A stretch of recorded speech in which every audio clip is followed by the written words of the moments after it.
Wargi Bandung, kembali lagi di Ngariung, ngobrol anak negeri untuk Bandung. Bagi warga Bandung yang belum menonton episode sebelumnya, bisa langsung scroll YouTube channel Diskominfo Kota Bandung.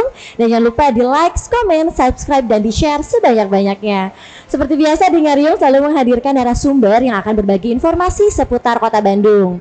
Nah, kali ini saya sedang ada di Sanggar Tari Putri Ayu, tempatnya di Ciamplas Walk atau di Ciwok Bandung. Langsung saja saya perkenalkan kepada narasumber-narasumber di sini. Ya, di samping saya ada Ibu Kabid Ratna Rahayu sebagai produk budaya dan kesenian. Ya, Kepala Bidang Produk Budaya dan Kesenian. Kepala Bidang, betul, atau disingkat produsen ya Bu ya. Betul. Baik Ibu. Dan di sebelah sana ada Bunda Iya ya sebagai pelatih atau pengajar Sanggar Tari Putri Ayu. Pimpinan juga, koreografer juga. Boleh. Semua diborong pokoknya. Baik. Itu boleh iya diterangkan. Dan di samping sebelah sana ada Hayasang atau mungkin tadi nama lengkapnya Shizuka Shizuka Hayashi. Boleh. Sampurasun, selamat siang. Sampai. Baik. Mungkin boleh Ibu diperkenalkan dulu barangkali dari Ibu sendiri. Assalamualaikum warahmatullahi wabarakatuh. Selamat siang warga Bandung. Alhamdulillah nih ketemu lagi dengan Ngariung begitu ya. Yang pada hari ini luar biasa, spesial sekali bahwa ternyata temanya adalah mengangkat sanggar atau lingkung seni yang ada di Kota Bandung, di mana di sini ini adalah binaan kami, Sanggar Tari Putri Ayu yang luar biasa sekali Neng prestasinya. Wow. Bahkan terakhir mereka ikut berkontribusi mengikuti pawai budaya di Asia Afrika Festival dan menjadi satu-satunya perwakilan dari komunitas Jepang yang langsung orang Jepangnya langsung yang hadir hebat. gitu ya, dan mendapatkan atensi dari berbagai pihak. Kenapa? Karena ternyata meskipun warga Jepang bisa nari jaipong. Coba Neng, bisa nggak nari jaipong? Bisa. Bisa. Little icon lah ya. Gitu. Icon. Jadi luar biasa. Alhamdulillah, terima kasih dengan mengangkat seni dan budaya yang khususnya ada di Kota Bandung ini juga ingin mempromosikan dan mensosialisasikan bagaimana pentingnya kita untuk dapat terus berpartisipasi dan meregenerasi seni. Karena ternyata Neng, dengan arus informasi, dengan arus budaya luar yang banyak sekali masuk ke negeri ini, betul. Sekarang partisipasi seni kita rendah, Nek. Betul. Kenapa partisipasi seni kita rendah? Karena memang ternyata sudah banyak sekali varian budaya dari negara lain atau daerah-daerah lain yang kemudian semakin banyak pilihan, orang semakin jadi tertarik yang lebih beda dibanding yang biasanya. Makanya di sini mudah-mudahan dengan mengangkat kesenian dan budaya khas Sunda dalam wadah ini kita juga bisa menggugah kepada kaum milenial, kaum milenial, yuk atuh hayu gitu ya. Kita bisa melestarikan seni dan budaya melalui apapun dan khususnya kalau ingin lebih expert melalui sanggar tari. Gitu, wah, betul. Apalagi sekarang banyak sekali ya Bu, seperti budaya K-pop yang masuk ke kita. Dan para milenial pun kadang lebih memilih itu ya Bu, dibanding karena lebih kekinian. Betul. Kenapa yang lebih kekinian itu ternyata lebih masuk ke dalam generasi muda? Karena dianggapnya keren. Apalagi dengan platform media sosial, mereka bisa membranding atau menciptakan sebagai kaum yang update terhadap perkembangan seni. Gimana dengan keadaan seni di kita? Ini memang tidak mudah. Ini memang harus menjadi kolaborasi antar stakeholder supaya kita pun bisa membuat platform yang menarik bagi mereka. Kuncinya itu, mau dalam Instagram, dalam TikTok, dalam YouTube, harus mulai berkolaborasi dan mengkreasikan dan memodifikasi seni yang ada menjadi suatu tampilan menarik. K-pop itu kan baru-baru saja, tapi kenapa menjadi sangat besar ya? Menjadi sesuatu yang booming dibandingkan seni budaya kita. Aslinya saya sedih, Neng. Kalau bisa, aduh, saya suka jadi nggak bisa tidur begitu. Saking sedihnya gitu ya. Tapi itu mah sekilas saja bagaimana terkait dengan perkembangan seni budaya Sunda khususnya di Kota Bandung. Boleh. Kalau untuk sejarah berdirinya Sanggar Tari Putri Ayu ini, Ibu bisa dijelaskan dari tahun berapa mungkin? Kalau kita ininya tanggal bulan November tahun 90. 90. Tetapi sebetulnya dari tahun-tahun sebelum itu juga kita sudah bukan kita ya, saya maksudnya sudah mulai mengadakan pelatihan. Namun merasa ini klik gitu. Nama itu gitu. Udah bener-bener 100% gitu membawa nama itu bulat gitu ya tahun 90 gitu. Jadi sejarahnya ya karena dari kecil saya belajar tari, tetapi susah karena dulu kan di kampung gitu ya, di kampung susah mencari guru, mencari sanggar gitu. Jadi dari situ saya harus punya sanggar gitu. Saya harus menjadi guru yang memang bisa mencetak, membina anak-anak sampai banyak prestasi dan lain sebagainya gitu. Jadi dari situ memang sudah sudah bulat gitu, niatnya sudah bulat gitu, dan alhamdulillah sampai sekarang kecuali lagi corona sebentar itu kita bener-bener nggak boleh di lockdown gitu, nggak bisa ada aktivitas di luar itu. Betul-betul alhamdulillah Sanggar Putri Ayu terus-terusan eksis gitu, terus-terusan berkegiatan gitu. Alhamdulillah. Kalau yang tahun 90 itu berarti Ibu belum ke Bandung? Udah di Bandung. Oh, udah di Bandung tahun 90 itu sudah di Bandung. Jadi langsung karena tidak ada kegiatan lain, maksudnya tidak terbentur dengan perkuliahan gitu. Jadi udah itu bener-bener kehidupan gitu. Udah langsung berkegiatannya fokus ke sanggar gitu. Kalau sebelumnya memang sebetulnya dari tahun 85 sih saya sudah melatih sudah mulai kuliah atau misalkan dari universitas lain, kemudian masyarakat juga. Sudah itu juga dari sekitar tahun 85-an, tetapi memang belum istilahnya serinci sekarang gitu. Gitu iya, sih. Baik. Dan ini alhamdulillah dari Mei 91 sampai sekarang ya, sampai sekarang saya dipercaya pada waktu itu dipanggil, ada panggilan dari IKIP ya, tempat saya berkuliah untuk mau nggak ini dikasih kesempatan untuk melatih orang-orang Jepang yang ada di Bandung gitu. Sebetulnya memintanya ke IKIP langsung, tetapi Masya Allah saya yang dipercaya oleh pihak yang dipilih gitu. ya. Jadi untuk memberikan pelatihan kepada beliau-beliau, bahkan dulu selain orang Jepang ada juga orang India sama orang Afrika. Dan kemarin baru beberapa bulan yang lalu ada juga orang Ukraina. Ya. Nambah lagi. Alhamdulillah sampai sekarang. Ini kemarin liburnya COVID aja, jadi sudah lama sekali gitu. Baik, berarti bukan hanya orang Jepang saja ya Bu ya, tapi dari berbagai negara juga. Kita menerima kok dari negara manapun maka. Iya, tapi yang paling konsisten sampai sekarang yang Jepang saja. Masya Allah, Jepang itu luar biasa. Luar biasa ya. Sangat konsisten. Iya, kalah kayaknya kita juga ya. Betul. Ya, Ibu untuk di Sanggar Seni Putri Ayu sendiri ini apa saja sih yang diajarkannya?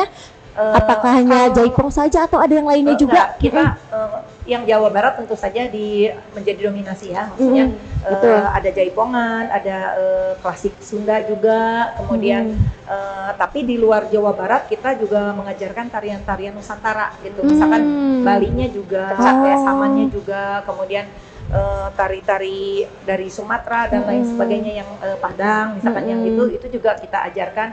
Bahkan kalau kita memang ada permintaan untuk tarian luar negeri misalkan Timur Tengah kita garap juga gitu. Jadi fleksibel sih buat berarti kita, Nusantara gitu. Ya biar warga Bandung juga lebih mengenal bahwa bukan yang di Jawa Barat saja tariannya tapi Nusantara juga. Tapi tetap yang paling unggulannya tetap di Jawa Barat. Di Jawa Barat ya.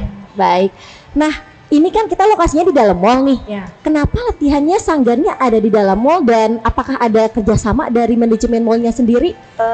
Sebetulnya kita pertama kan saya punya tempat sendiri juga di Sukasih gitu. Terus di Creative Hub ya yang di Jalan Laswi nomor 7. Dan ini mungkin yang paling baru gitu, baru berjalan beberapa bulan. Tetapi sebelumnya memang kita sudah pernah di Bandung Trade Mall juga selama 10 tahun di situ. Lucky Square juga, kemudian di Braga City Walk juga gitu. Tapi ya Masya Allah ini terima kasih juga kepada selain kepada Creative Hub ya di Sudpark dan juga kepada Cihampelas Walk gitu. Karena saya dihubungi mau nggak kerjasama untuk mengadakan pelatihan di sini. Tentu saja saya gayung bersambut ya karena saya memang cita-cita pengen juga mengadakan pelatihan di sini gitu karena lihat pengunjungnya juga rame banyak gitu. Jadi baru terrealisasi tahun ini gitu. Sebelumnya dari memang lama banget ya, dari tahun berapa gitu. Kita sering juga tampil di sini gitu. Wah, iya, tapi baik. hanya mengisi acara gitu. Kalau untuk pelatihan waktu itu bisa nggak kita mengadakan pelatihan di sini? Kalau dulu belum ada gitu, mungkin belum ada konsepnya gitu. Nah sekarang saya dihubungi langsung dan kita bekerja sama untuk pelatihan di sini gitu. Boleh. Mungkin sekarang kita beralih ke Hayasa atau peserta tari jaipongnya ya. Iya. Kenapa tertarik menari jaipong? Sebenarnya ya boleh. Sebelum ke sini saya tidak tahu ada tarian seperti ini di Indonesia. Mungkin tari Bari itu terkenal di Jepang ya, karena tari Bari lebih terkenal di Jepang. Tapi kalau tari jaipong itu saya baru lihat di sini. Terus itu kalau lihat gerakannya saya langsung tari yang ini wow, luar biasa gitu. Terus kostum juga mewah, cantik. Terus saya langsung ingin mau belajar. Iya. Untuk apa saja yang ini kan Putri Ayu yang diajarkan itu, apakah sudah menguasai yang Sunda saja atau yang beberapa dari Nusantara juga sudah terkuasai? Dulu sih sebetulnya pernah tari saman juga ya. Tapi mungkin bukan kepada Hayasa, karena saya kan mengajarnya dari tahun 91 ya. Jadi mungkin kalau Jawa Baratnya kayak topeng juga, tari merak juga, banyak inian sih klasik sama jaipongan gitu. Tapi saya juga pernah mengajarkan tarian saman dulu gitu. Berarti memang tapi memang ya masya Allah mereka tetap kembali lagi mau jaipongan. Katanya energik dan mereka itu merasa kalau sudah latihan tuh seger gitu. Jadi lebih ke untuk kesehatan juga ya, sambil belajar budaya kita gitu, budaya Sunda. Iya, baik. Apakah sulit belajar tari Sunda khususnya jaipong? Sulit sekali. Aduh, susah. Jujur ini jujur. Iya, sulit sekali. Itu gerakannya tangan, kaki, posisi badan, leher itu paling susah Bu. Iya, sama musik juga. Sama apa? Musik. Musiknya juga karena itu harus sesuai. Nanti harus sesuaikan gerakan sama suara kendang atau apa, jadi harus dengar dan menggeruti benar-benar gitu. Oh, baik. Tapi saya sangat salut ya, sangat kagum itu orang-orang Jepang itu. Kalau saya belajar tarian Jepang mungkin lama untuk mengapresiasi musiknya gitu, musik Jepang. Tapi beliau-beliau ini cepat gitu. Termasuk cepat ya? Cepat banget mengapresiasi. Ini kapan, ini maksudnya ke gerakan apa gitu, ini masuk ke hitungan berapa, itu mereka sangat pintar. Jadi terima kasih. Keren. Berarti sudah berapa lama? Kalau Hayasang paling lama sekarang ya. Sekarang paling lama. Berapa tahun? Udah ada 10 tahun. 10 tahun. Kalau anak berarti udah kelas 4 SD. SD ya kalau anak. Wah, itu keren sekali. Apakah pernah pentas? Udah sering. Sudah pernah pentas juga? Kayak di Bandung TV udah berkali-kali. Kemudian Sabuding Sabuga, kemudian ada banyak tampilnya. Sama rekan-rekannya juga yang di sana? Kalau yang sama Miko Chang di Trans Studio Mall ya? Iya, Trans Studio Mall. Kemudian di Creative Move juga kan, Creative Move apa BTM ya, di mana ya? Udah berkali. Kalau yang berdua terutama Hayasang ya paling sering. Tapi kalau Hayasang yang sama Miki Sang itu baru. Oh, baru belajar. Baru mau nanti insya Allah Oktober mulai tampil. Kita harus nonton ya Warga Bandung ya kalau harus. Oh iya. Nah, untuk Shizuka, apakah akan dibawa tarian Sunda khususnya jaipong ke negara asal atau ke negara Jepang? Ya, tentu saja. Tentu saja. Agak senang gitu, agak terharu gitu. Jadi akan diperkenalkan juga ya. Ya, kalau ada kesempatan mungkin di sana kami ingin perform apa yang belajar biasanya dari memang selalu Ibu Ia. ada event di beberapa negara itu seperti halnya 17-an yang ada diselenggarakan di konsulat-konsulat untuk kedubes RI di luar negeri ya. Dan memang kalau alhamdulillahnya kalau ada kegiatan 17-an itu tidak hanya warga Indonesia yang diajak turut serta, tapi yang pernah tinggal dan menetap di Indonesia. Mudah-mudahan nanti next ke depan konsulat jenderal Kedutaan Besar Republik Indonesia di Jepang bisa melihat nih Hayasan yang sudah 10 tahun menari ya. Luar biasa. Luar biasa, 10 tahun. Dan 10 tahun tuh itu konsisten terus ya Bu, belajar terus ya? Iya, istirahat kemarin COVID aja. ini sama waktu saya hamil. Makanya cepet kurus lagi karena jaipong, Neng. Iya. Sama gitu ya. Iya. Tapi untuk Bunda juga selain mengajar Jepang, aktif juga untuk warga Sunda atau warga lokalnya. Iya. Aktif kan juga pertama mengajarkan kan ke masyarakat dulu gitu. Terus dari situ kan kita mengikuti perlombaan atau pasang giri. Nah, awalnya dari situ, dari pasang giri kemudian kita menang gitu. Orang-orang tuh langsung banyak yang di mana ini belajarnya, ini sanggar apa gitu. Jadi dari pasang giri kemudian kita tampil, akhirnya menjadi banyak muridnya gitu. Apalagi sebelum corona tuh ratusan gitu muridnya gitu. Jadi luar biasa. Dari melihat tampilan dulu gitu, melihat tampilan. Kemudian apalagi kalau di pasang giri kita menang, jadi orang-orang tuh oh iya ya Putri Ayu ya, Masya Allah mungkin kalau menang berarti kan bagus ya, gitu. Betul. Jadi dari situ akhirnya sampai yang jauh-jauh juga pada belajar gitu. Dari luar kota pun kita punya murid yang latihannya hanya online gitu. Dari Bekasi, dari Tangerang, Banten gitu. Itu pun saking pengen belajar di Putri Ayu gitu. Walaupun bukan berada di Bandung, mereka tetap masuk ke Sanggar Putri Ayu. Wah, gitu. hebat. Berarti waktu COVID juga itu online, Bun, belajarnya. Iya. Selama 2 tahun, 3 tahun mungkin. Kalau yang offline itu hanya 3 bulanan apa 2 bulanan gitu. Kita benar-benar tidak latihan. Tapi setelah itu kita tetap bisa latihan dengan jumlah yang benar-benar hanya 5 orang gitu. Atau misalkan 10 itu dengan saya dan Nabila gitu. Jadi berarti kan hanya 8 gitu dalam satu sesi. Menetapkan prokes. Yang tadinya satu sesi bisa 50 orang jadi hanya 5, jadi hanya 8 gitu. Jadi betul-betul dibatasi gitu. Baik. Mungkin kembali lagi pertanyaan untuk Hayasan ya. Iya. Untuk harapannya nih setelah belajar budaya Sunda, tarian jaipong, itu apa harapannya? Apa ya? Mungkin ya seperti tadi saya udah bicara, mungkin waktu kami pulang ke Jepang, mungkin semoga pasti bawa, pasti membawa nama dari Jaipong Indonesia sebagai budaya Sunda. Terus mungkin kalau bisa dan kalau Ibu Ia kasih izin, mungkin mau buka sanggar di sana. Masya